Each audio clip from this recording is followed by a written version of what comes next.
Здравствуйте, уважаемые зрители! Хочу показать вам одну неисправность, которая присутствует в машинах. Данный механизм машины одинаковый, а у многих автомобилей возникает стук в подвеске. И если у вас рулевые стойки наконечников одинаковые, не изношены, то шум может идти от резинок стабилизатора. Вот.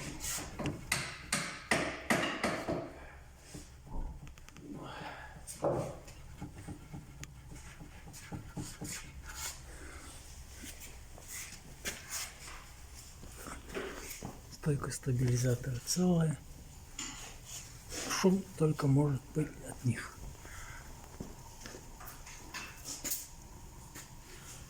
Если резинки стабилизатора целые, нету просвета. Видите, можно увидеть просвет.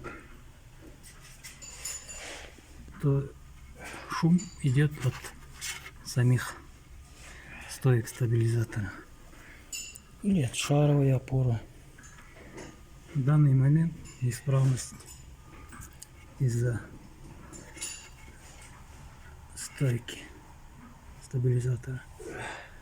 Все, спасибо за внимание.